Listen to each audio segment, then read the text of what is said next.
LPST നിയമനത്തിൽ മുഖ്യമന്ത്രിയുമായി ഉദ്യോഗാർത്ഥികൾ നടത്തിയ ചർച്ചയിൽ തീരുമാനമായില്ല. ജോലി നൽകാമെന്ന വാഗ്ദാനം എഴുതി നൽകണമെന്ന് ആവശ്യപ്പെട്ടുവെങ്കിലും 2 മാസം സമയം വേണമെന്ന് മുഖ്യമന്ത്രി പറഞ്ഞു. നിങ്ങൾക്ക് ഇഷ്ടമുള്ളത് ചെയ്യാമെന്ന് മുഖ്യമന്ത്രി പറഞ്ഞതായും ഉദ്യോഗാർത്ഥികൾ വ്യക്തമാക്കുന്നു. നടപടി ഉണ്ടാകും വരെ പ്രതിഷേധം തുടരാനാണ് ഉദ്യോഗാർത്ഥികളുടെ തീരുമാനം. സീമ പറയുന്ന ഒരു കാര്യം, നിങ്ങൾ സമരം ഇപ്പോൾ നിർത്തി പോകണം, ഞങ്ങൾക്ക് നീതി കിട്ടും അല്ലെങ്കിൽ ഞങ്ങൾക്ക് ജോലി കിട്ടും എന്നുള്ളൊരു വാഗ്ദാനം നിങ്ങൾ എഴുതി ഒപ്പിട്ട് തരണം. അതിന് സാധ്യമല്ല. ഞങ്ങൾ ഇതേ ചെയ്യുള്ളൂ. 2 മാസം ഞങ്ങൾക്ക് സമയം വേണം. അല്ലെ, ഞങ്ങൾ പറഞ്ഞിരുന്നു ഞങ്ങൾക്കിത് തുടർന്ന് പോവുകയല്ലാതെ വേറെ വഴിയില്ല. അപ്പം നിങ്ങൾക്ക് നിങ്ങളുടെ ഇഷ്ടമുള്ളതുപോലെ നിങ്ങൾക്ക് ചെയ്യാം. അതാണ് അദ്ദേഹത്തിന്റെ മറുപടി. ഈ സർക്കാരിന് മുന്നിൽ ഇനി ജീവൻ പൊലിഞ്ഞാൽ മാത്രമേ ജോലി കിട്ടൂ എന്നുണ്ടെങ്കിൽ അതിനും ഞങ്ങൾ തയ്യാറാണ്. ഇതിലപ്പുറമുള്ള ഒരു സമരമുറയെ കുറിച്ച് ഞങ്ങൾക്ക് അറിയില്ല. ഗാന്ധിജി സ്വീകരിച്ച ഈ നിരാഹാര സത്യാഗ്രഹവുമായിട്ട് ഞങ്ങൾ മുന്നോട്ട് പോകാനാണ് തീരുമാനിക്കുന്നത്.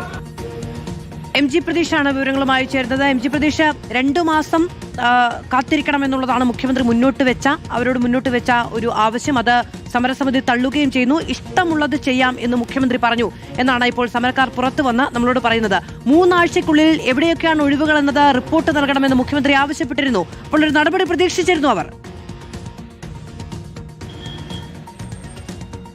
മാധു, തീർച്ചയായും കഷ്ടപ്പെട്ട് പഠിച്ച റാങ്ക് ലിസ്റ്റിൽ ഇടം നേടിയിട്ടും ജോലിക്കായി തെരുവിൽ സമരം ചെയ്യേണ്ട ഗതികേടിലാണ് LPST ഉദ്യോഗാർത്ഥികളുള്ളത്. ഇന്ന് 25 ദിവസമാകുന്നു ഇവരുടെ ഈ ഒരു പ്രതിഷേധം. വളരെ സമാധാനപരമായാണ് LPST റാങ്ക് ഹോൾഡേഴ്സ് ഇവിടെ പ്രതിഷേധം ഇരിക്കുന്നത്. നിരവധി ഉദ്യോഗാർത്ഥികളുണ്ട്. തിരുവനന്തപുരം മുതൽ കാസർഗോഡ് ജില്ല വരെയുള്ള ഉദ്യോഗാർത്ഥികളാണ് സെക്രട്ടേറിയറ്റിന് മുന്നിൽ ഇത്തരത്തിൽ ഒരു സമരം ഇരിക്കുന്നത്. കഴിഞ്ഞ ദിവസമാണ് മുഖ്യമന്ത്രിയുമായി കൂടിക്കാഴ്ച നടത്തിയത്. പക്ഷേ ആ കൂടിക്കാഴ്ചയിൽ അനുകൂലമായ ഒരു തീരുമാനവും ഉണ്ടായില്ല. 2 മാസത്തെ സാവകാശമാണ് വകുപ്പ് മന്ത്രി ഉൾപ്പെടെ ആവശ്യപ്പെട്ടിരിക്കുന്നത്. തങ്ങൾക്ക് മറ്റു വഴികളില്ല, നിങ്ങൾക്ക് ഇഷ്ടമുള്ളത് ചെയ്യൂ എന്നുള്ള ഒരു നിലപാടാണ് മുഖ്യമന്ത്രിയുടെ ഭാഗത്ത് നിന്ന് ഉണ്ടായിട്ടുള്ളത്. പക്ഷേ മരണം വരെ ഈ സമരം തുടരും എന്നതാണ് ഉദ്യോഗാർത്ഥികളുടെ ഒരു തീരുമാനം. കാരണം മറ്റ് പോംവഴികളില്ല. 5 ജില്ലകളിലെ ഉദ്യോഗാർത്ഥികളിൽ ഒരാൾക്ക് പോലും, ആദ്യ റാങ്കുകാർക്ക് പോലും അഡ്വൈസ് ലഭിച്ചിട്ടില്ല, നിയമനം ലഭിച്ചിട്ടില്ല എന്നതാണ് ഏറ്റവും പ്രധാനപ്പെട്ട കാര്യം. എന്താണ് ഇനി മുന്നിലുള്ള ഒരു പോംവഴി? ഇനി നമ്മളിവിടെ മരണം വരെ ഇവിടെ തുടരാനാണ് നിൽക്കുന്നത്. കാരണം സർക്കാർ നമ്മളെ തിരിഞ്ഞു നോക്കുന്നില്ല. ഇവിടെ നിന്ന് ഡൽഹിയിൽ 800 കിലോമീറ്റർ പോലും പോയി അതിനുവേണ്ടി ഐക്യദാർഢ്യം പ്രകടിപ്പിച്ച മുഖ്യമന്ത്രിയാണ് നമുക്കുള്ളത്.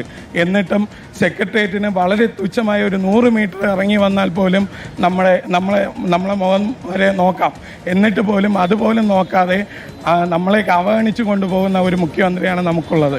2 മാസത്തെ സാവകാശമാണോ ചോദിച്ചിരിക്കുന്നത്? അതെ, അതായത് നമ്മുടെ വിദ്യാഭ്യാസ മന്ത്രി സത്യത്തിൽ പൊതുജനങ്ങളെ പറ്റിച്ചതാണ്. അവർ പറയുന്നുണ്ട് 6 വട്ടം ചർച്ച നടന്നിട്ടില്ല. അതായത് ഗവൺമെൻറ് തലത്തിൽ ഒരു ഔദ്യോഗികമായ ഒരു ചർച്ചയുടെ ഒരു ഘടനയിലൊന്നും നടന്നിട്ടില്ല. പക്ഷേ ചർച്ച നടന്നപ്പോഴൊക്കെ ചോർച്ചയാണ് നടന്നിട്ടുള്ളത്. ചർച്ച എന്ന് പറഞ്ഞ് ചോർച്ചയാണ് നടന്നിട്ടുള്ളത്. കാരണം എയ്ഡഡ് സ്കൂളിലെ പോസ്റ്റ് പോകുന്ന അധ്യാപകരെ സർക്കാർ സ്കൂളിലേക്ക് നിയമിക്കുകയും, എന്നാൽ ഞങ്ങൾ ചോദിച്ചു, സർക്കാർ സ്കൂളിൽ അധ്യാപകർ ഇവിടെ ഒരുപാട് പേർ ജോലിയില്ലാതിരിക്കുന്നുണ്ട്, അവരെ നിങ്ങൾക്ക് തിരിച്ചു ചെയ്ത് വയ്ക്കുമ്പോൾ അത് പറ്റില്ല. അതായത് 1 വേ സൈഡാണ്. അതായത് പിന്നെ ഞങ്ങൾക്ക് രാഷ്ട്രപിതാവായ ഗാന്ധിജി കാണിച്ചെന്ന ഈ സമരമുറ മാർഗിയല്ലാതെ നാളത്തെ അധ്യാപക തലമുറയെ വാർത്തെടുക്കേണ്ട, നീതിയും ബോധവും ധർമ്മവും പഠിപ്പിച്ച് വാർത്തെടുക്കേണ്ട ഞങ്ങൾ സത്യാഗ്രഹം തന്നെയാണ് ഇന്നത്തെ തലമുറ കാണിച്ചു കൊടുക്കുന്നത്. കൊള്ളക്കാരായ വെള്ളക്കാരെ ആട്ടിയോടിച്ച ഈ സമരമുറ തന്നെയാണ് ഇന്ന് ഞങ്ങൾ പ്രയോഗിക്കുന്നത്. സമരം തുടരാനാണ്. സമരം തുടരുക തന്നെ ചെയ്യും. നമുക്ക് വേറൊരു വഴിയില്ല. പിന്നെ അധികാരത്തിൽ എത്തിയാൽ ആദ്യം തന്നെ ഞങ്ങളുടെ പ്രശ്നം പരിഹരിക്കുമെന്ന് പറഞ്ഞൊരു മുഖ്യമന്ത്രിയാണ്. നിങ്ങളുടെ എല്ലാ പ്രശ്നങ്ങളും ഞങ്ങൾ പഠിച്ചിട്ടുണ്ട് എന്ന് പറഞ്ഞൊരു മുഖ്യമന്ത്രിയാണ്. ഇപ്പോൾ ഞങ്ങൾ പോയി കാണുമ്പോൾ ഇനി 2 മാസം സമയമാണ്, ഞങ്ങൾക്കിത് പഠിക്കണം എന്നാണ് പറയുന്നത്. അതൊരിക്കലും അനുവദിച്ച് കൊടുക്കാൻ പറ്റില്ല, ഉറപ്പ് തരാൻ പറ്റില്ല. അതാണ് മധു. കാരണം ഒരു ഉറപ്പ് സർക്കാരിന്റെ ഭാഗത്തുനിന്ന് ഇപ്പോഴും ഉദ്യോഗാർത്ഥികൾക്ക് ലഭിച്ചിട്ടില്ല. അതുകൊണ്ട് തന്നെയാണ് മരണം വരെ ഈ സെക്രട്ടേറിയറ്റിന് മുന്നിൽ ഇത്തരത്തിലൊരു പ്രതിഷേധം തുടരാൻ LPST റാങ്ക് ഹോൾഡേഴ്സ് തീരുമാനിച്ചിരിക്കുന്നത്. അവരുടെ മുന്നിൽ മറ്റ് പോംവഴികളില്ല. എയ്ഡഡ് സ്കൂൾ അധ്യാപകരെ ഉൾപ്പെടെ സംരക്ഷിക്കുന്ന സർക്കാർ സ്കൂളിലെ അധ്യാപകരെ സംരക്ഷിക്കുന്നില്ല.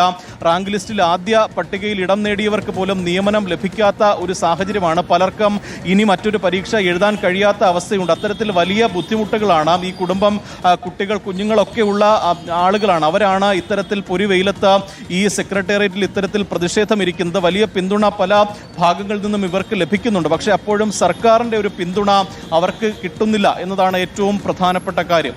MG പ്രതീഷാണ് വിവരങ്ങൾ നൽകിയത്. LPST ഉദ്യോഗാർത്ഥികളുടെ സമരം തുടരുക തന്നെ ചെയ്യുമെന്നുള്ളത് അവർ വ്യക്തമാക്കുകയാണ്. 2 മാസത്തെ സാവകാശം മുഖ്യമന്ത്രി ചോദിച്ചിരിക്കുന്നു. അല്ലെങ്കിൽ നിങ്ങൾക്ക് ഇഷ്ടമുള്ളത് ചെയ്യൂ എന്ന് മുഖ്യമന്ത്രി പറഞ്ഞു എന്നുള്ളതാണ് സമരക്കാർ ഇപ്പോൾ